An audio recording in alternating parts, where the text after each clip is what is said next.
warahmatullahi wabarakatuh. Jumpa lagi di channel saya di Rahmatullah Channel.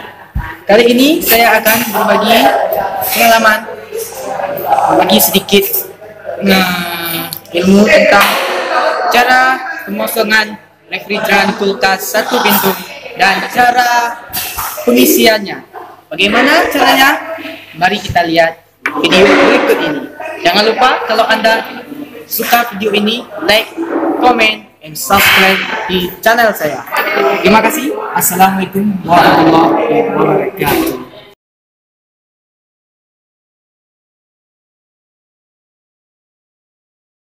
Jumpa lagi sama saya Rahmat. Pertama kali siapkan alat dan bahan, yaitu vakum, freon, tang ampere, dan manifold.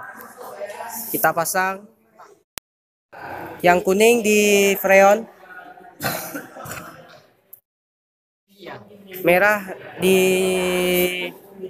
vakum,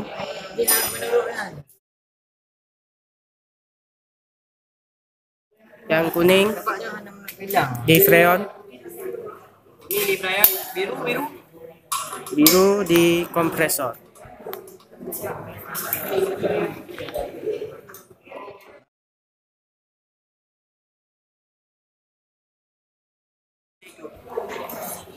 Dan biru di kompresor, di pentil kompresor.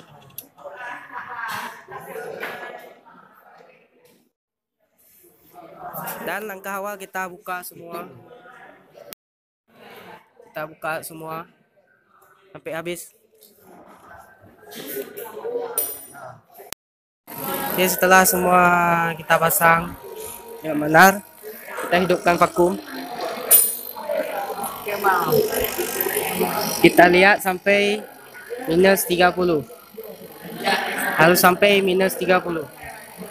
Baru nanti kita matiin vakum, kita lihat baru ada naikkah atau tidak. Kita tunggu saja. Kita lihat harus sampai minus 30. Sudah sampai.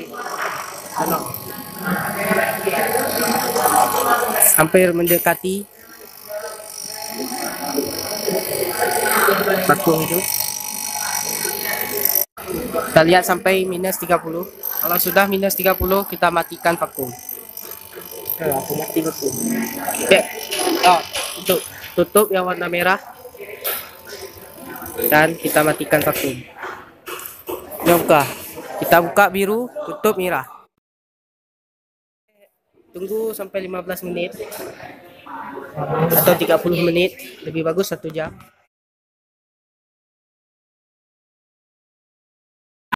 Kita tunggu, jangan sampai jarum naik melebihi minus 30 ke 0 ataupun ke 20. Kalau ada, itu tandanya ada masih sistemnya kebocoran. Kalau jarum yang benar-benar tidak naik lagi, tidak ada bocor, baru boleh kita isi freonnya. Kita di sini menggunakan kulkas Polytron refrigeran R600A. Kita ganti karena tidak ada R600A, kita ganti dengan R12.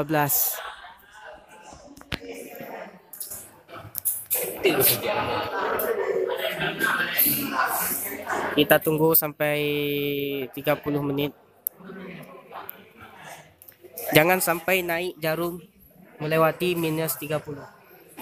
Tidak boleh naik ke 0 atau sampai 20. Itu tandanya ada kebocoran.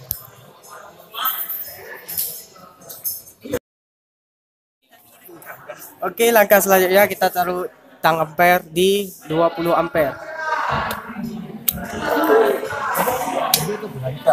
Di 20 ampere kita taruh di fasa dan kita isi freonnya. Kita isi sampai 20. Iya. Kita isi dulu sampai 20. Apa soalnya?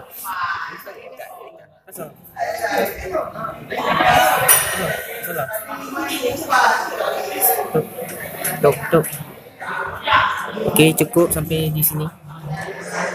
Lalu kita hidupkan mesin. Puding mesin.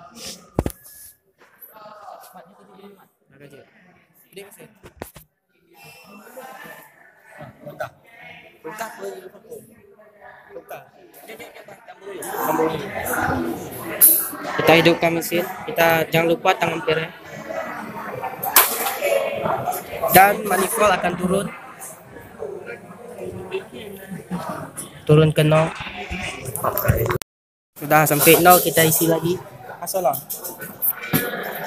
Kita isi sampai 5 PSI. Asal yuk? Tahu. Asalah. Kita isi sampai 5 PSI. Ini kuat.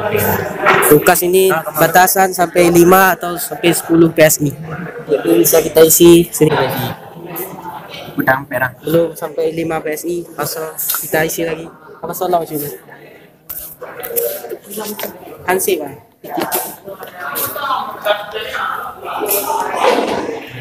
Kita isi. Oh. Tak aja.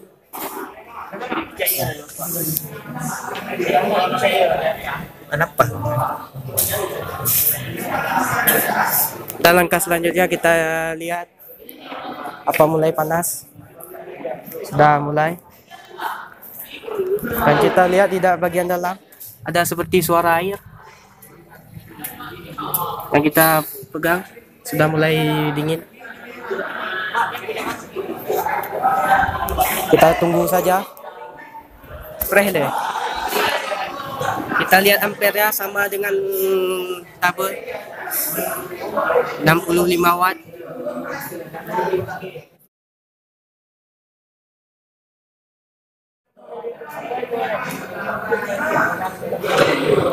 Sini sudah menuju 0,95. Batasannya bolehlah segitu. Kita lihat PSI-nya sudah mulai ke 10,8 PSI. Sudah boleh. Kita tunggu saja berapa menit.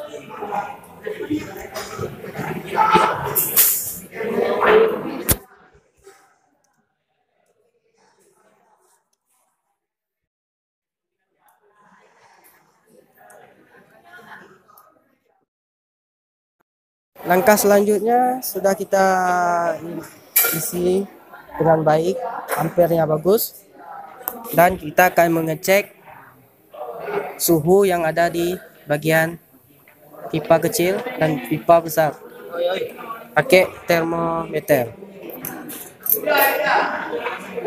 Oke, cek juga.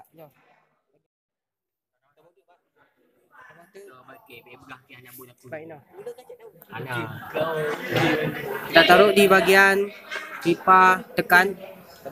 Sama tu ini. Sama-sama. Dan satu lagi di bagian pipa besar. Ini.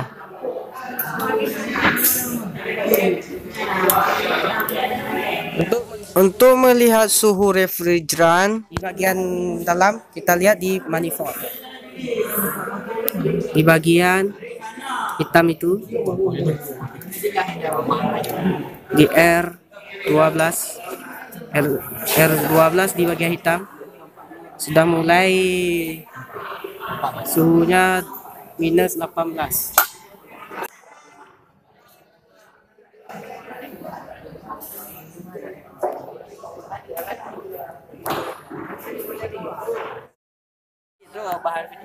Suhu untuk pipa kecil atau pipa tekan